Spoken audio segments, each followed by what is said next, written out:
A lot of Boxing Day sales out there, isn't there? Let's talk about it.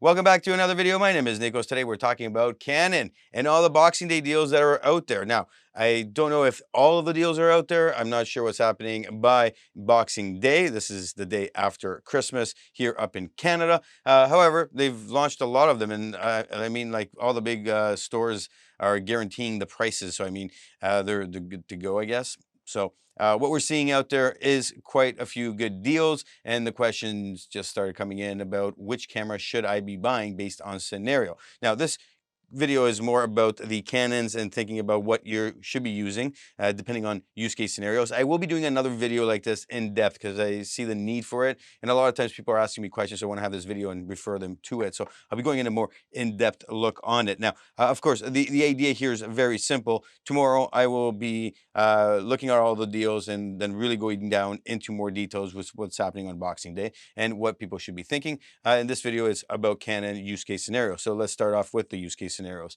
I'm looking at more of the business types, the people that are starting out and looking at what do they actually need with their setups, because, you know, they want to get online, they want to start moving, they don't know what to get. Oftentimes you get the wrong camera, and how that all shapes up really sucks in the long term if you make the wrong decisions as you move forward, because you are investing quite a bit of cash to do some setups like what I have here, and then trying to batch work some, you know, courses and other kind of content. Now, at the same time, there are the creators that are coming out, they're starting out, they're going, hey, what camera should I be buying? What movement should I go? And then, of course, there is the usual individual who just has it as a hobby, looking to grow, looking to do stuff. They don't do that much, but they're always trying to move in the right direction. The professionals out there, I think you should know where you're at, but I will make a actual walkthrough video like that in the future. So right now, what are we seeing in the R land? There, you know, the RF lenses, they're going on sale about $100 off. Now, I was lucky, I did pick up some of the awesome lenses like the 15 to 35, the 24 to 70 for quite a significant discount, around like $250 off or so.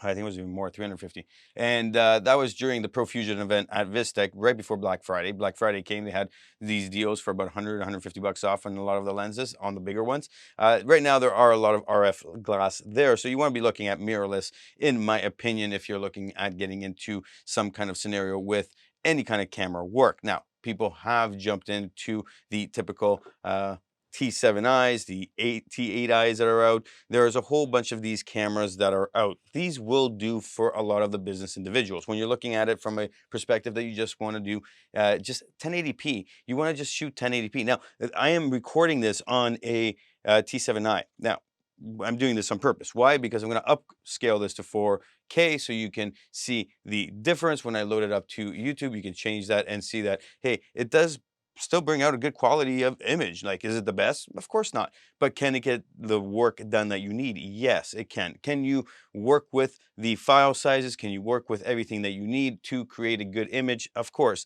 So you're looking at something like this, where this is a DSLR. The DSLRs are on sale. Now, I would not recommend going for a T7. I would look at something like a T7i used. Like, you can get these from $500 to $800 on sale.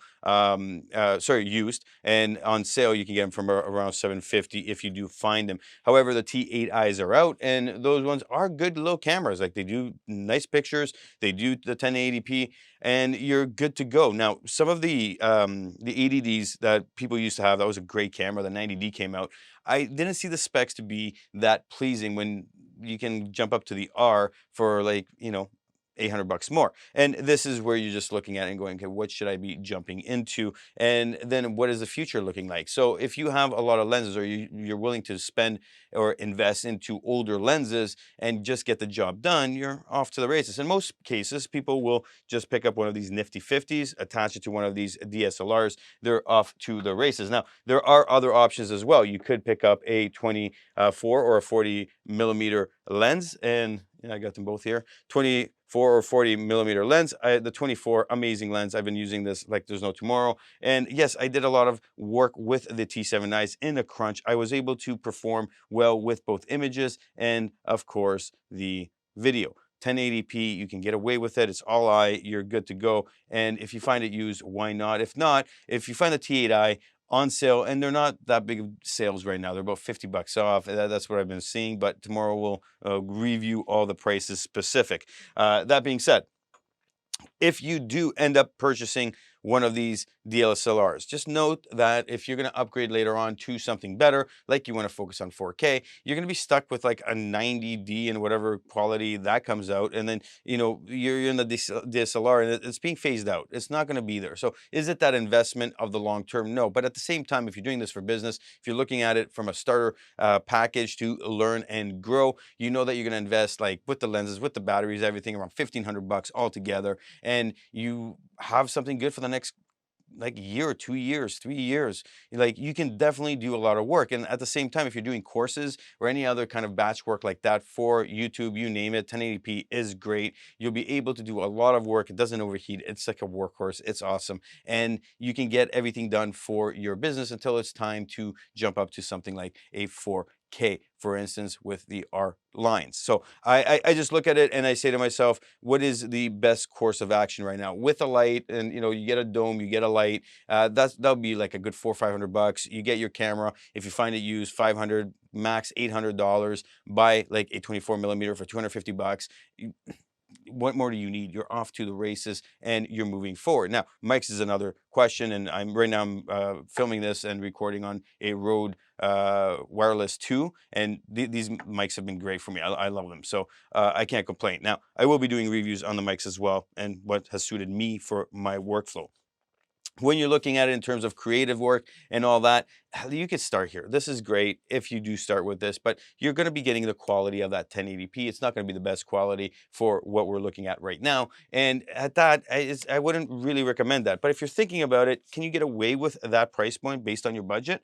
Yeah, you can still do work with this. I can still go out there and shine with this. I mean, yeah, is it going to be the best quality, top notch? No, but for what you're doing, it might just fit the narrative and yeah, you're good to go. So, I mean, I've shot stuff for people with this and I've res it to 4K. You're good to go using. You just have to learn more of the ins and outs of what you need to do with the editing after. Now, the R is on sale for like 400 or 500 bucks off, depending on the pricing of where it's at. It's $2,000 Canadian. So you're looking at this camera, and this camera has been a beast. Now, the idea here is that this will shoot awesome photos. It will do great work with video. The 1080p, I've never had an issue with it. It's been great. I res it to 4K when I post anything, and awesome. The problem is it's cropped. So when it's cropped, it gives you a little bit of a problem. Now, you do want to get this camera. It does come with an adapter in most cases, and you're going to be using one of the EF lenses, and you're off to the races. Right now, I'm filming on a 16 to 35, and this is the older lens. It's a version 2, and you can just adapt it to this, and you're good to go. It's great. Now, the 4K crop is a problematic thing because now you're cropping, and your lens now turns from 15 to, what is that? At a 1.6, like almost like 24 millimeters. So you lose that opportunity to use a full the full capabilities of this of that lens within this camera. Now that is because it's cropped. Now in 1080p you don't get that, so you'll be shooting a nice image with the 1080p and you don't have any real big issues. Now this camera is a starter into things. Now the RP, that one I think is on sale for about 100 bucks. I wouldn't jump into the RP with everything that's coming down the line. I would wait, if anything. And if you did want to get the R is a good camera. It's a workhorse. I have never had it overheat. It gets the job done, and it does provide awesome images. Like everything is great about this camera. And to be honest with you, if this was full framed 4K, I probably wouldn't be looking to buy new cameras right now. I would have waited for the next iteration because this was getting the job done. It was just kind of like you needed the extra 4K, and it's just, you know, it's kind of heartfelt. I really love this camera.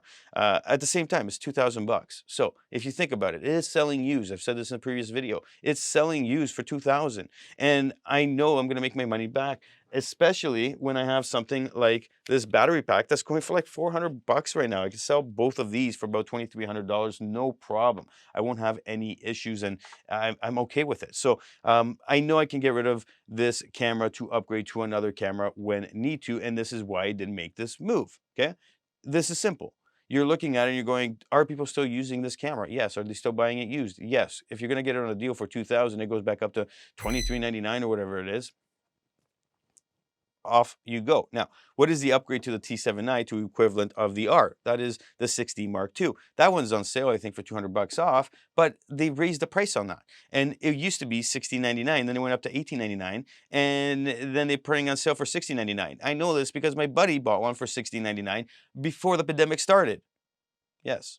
This is what happened with the T7i too. I saw it on sale for like 8 something and I was like, what? That doesn't make any sense. So they did raise the prices or keep them at par, and they didn't drop the prices, and then they released the two new cameras. Now, when we're looking at the R5 and we're looking at the R6, when you're looking at these two cameras, and the reason why I had them in order of what I want to talk to, the R5 is the all go-to. This camera does everything you're going to need in a nutshell. Does it have its limitations? Yes, it does. Okay, it does. But with it comes the opportunity to not worry about many things like the 4K. When you're looking at the R6, it is a jump from the R, especially when you look at all the different significant improvements. But you're looking at about $1,000 more for this camera, or about 1,100 bucks more, I think it is. It's only 200 bucks off. The Canon R5, however, is $500 off, bringing it down to $5,000 here in Canada. So you're looking at it and you're going, Boxing Day, should I be buying a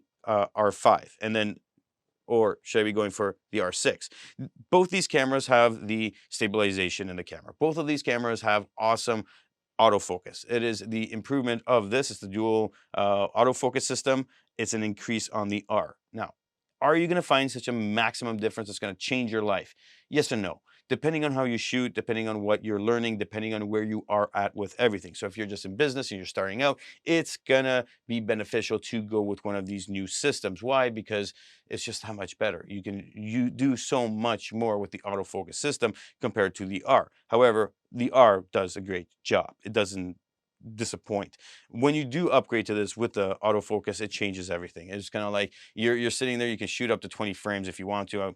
I wouldn't recommend it. I stick to the 12 frames. However, when you do get to 20 frames, you can just like awesome. And all of a sudden you're focused most of the time. You won't have that much issues, but you still have to practice focusing. You still have to practice how to do proper photography. And then with video, man, awesome.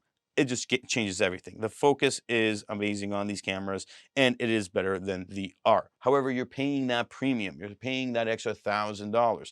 Will this mean, upgradability wise, will this mean a game changer for you?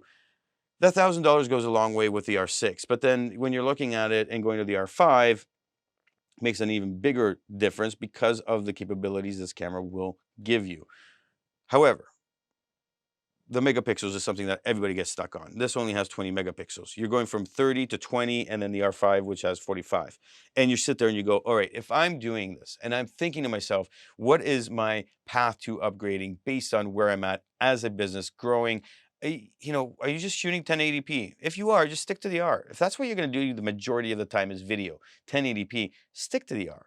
If you're going to do some photographs, go out and do stuff, yeah, and you want to learn it a bit, hey, this is a great camera to learn on.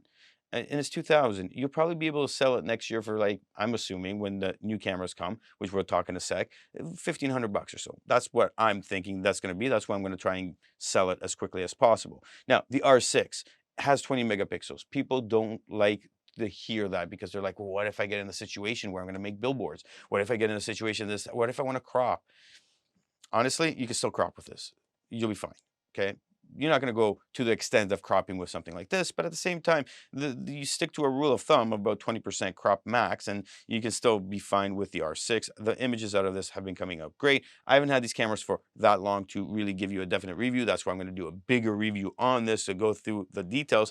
But again, you're jumping into a realm of awesomeness with this on images. On video, if you're expecting to do 1080p with this, 1080p upscaled looks way better on this, way better. Okay, and it's night and day. It's great. So you could get away with just doing 1080p upscaling to 4K if you want to do batch content work. But if you're trying to do batch content and doing it on 4K, you can't do it with this. This will overheat in 4K, 24p, 23 degrees over in your studio. Now, if you're below that, it will still overheat. Now, how does that work? over 23 degrees. Mine has been overheating in the studio with the lights on right now. Like I'm starting to sweat. It's probably like 26 degrees in here right now. This would have overheated or will overheat over, around 27 minutes. I'm still doing tests on it. And then it will shut off in about 15 to 20 minutes after. If it's under 23 degrees, around 21 degrees in here, it usually will go up to about half an hour to 35 minutes. Then I'll get the overheat sign, and then I can generally go the full extent for another 30 minutes. And usually at a 105, 107 is what I've been getting, where it shuts down and doesn't want to come back to anything.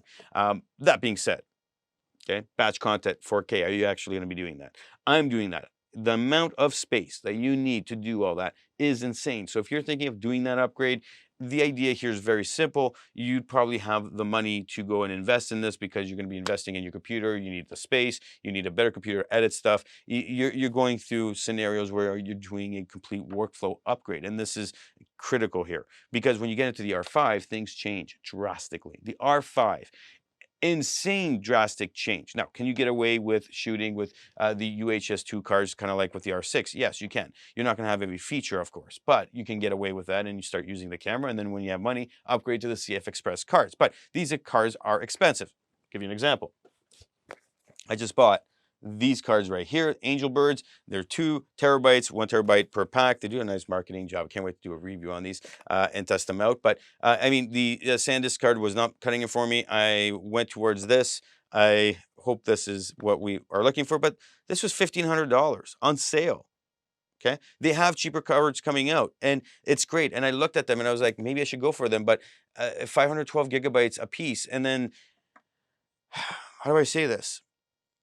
There's not a lot of space for 512 if you're doing the workflow that I'm doing. And this is where we're going to get into workflow. So if you're looking at it and you're saying to yourself, what do I actually need? I need to spend so much more money on this. And then I'm looking at it. I have 1 terabyte to spare, 2 terabytes that's my workhorse on my computer. I have about 3 terabytes. I connect everything to Google. I upload. I have to back up everything. And now I have to judge how I'm going to work my projects because the data is massive. I did just 4K.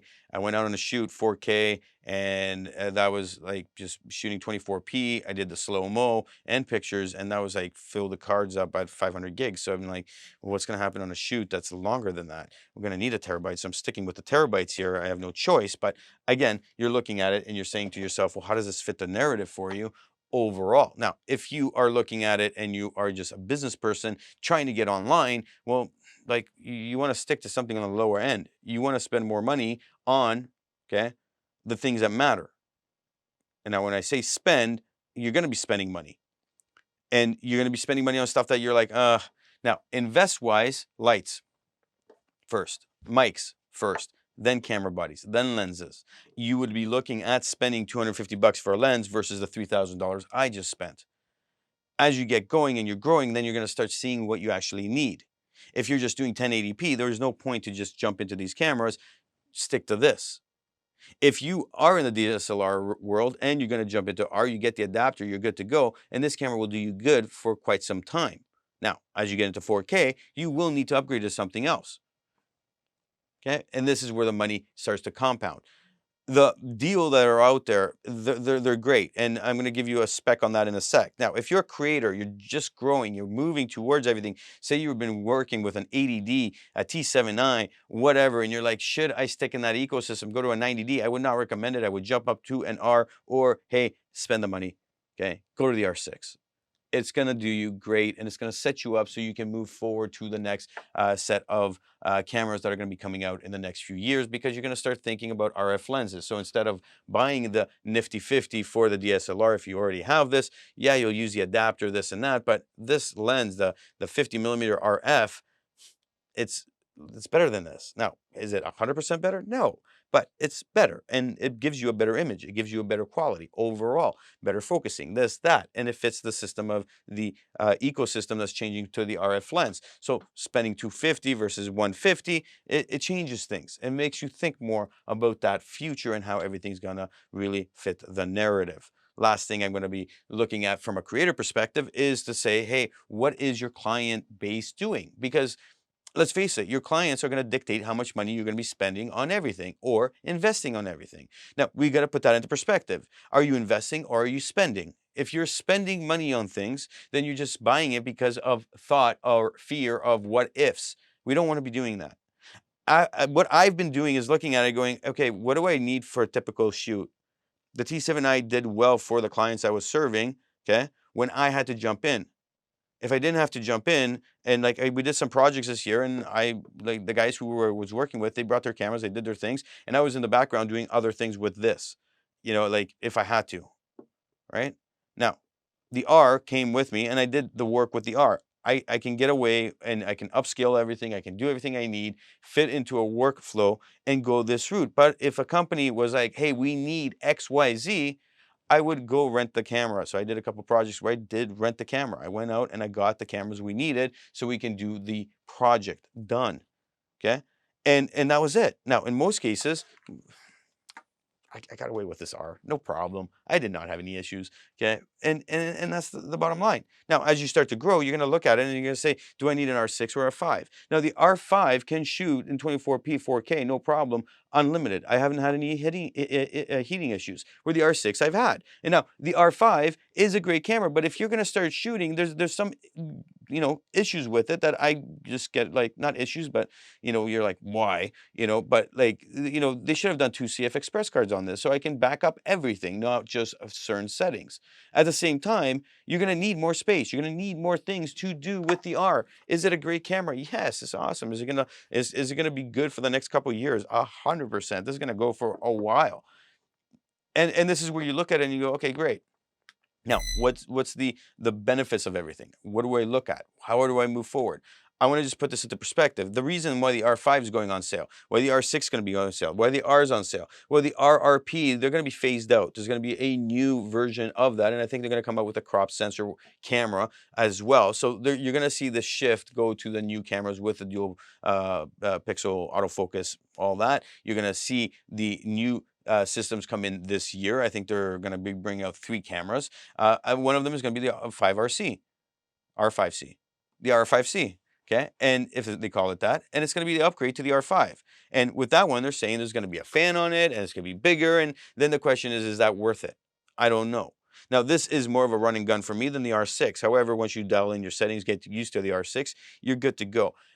Bottom line, all the people that are going out there saying, oh, the image is soft, this, that, oh, I don't like this, they're being very picky. And at that, they probably have picky clients. And at that, they're probably working with other picky people. And rightly so. If they're getting paid to be picky, then you be picky. But if you're not being paid to be picky, don't be picky. Get the camera that your budget fits so you can grow your business and move forward and be successful in growth so that you can get the cameras you need so you can be that person you want to be in the future. This is my 2 cents on all of this.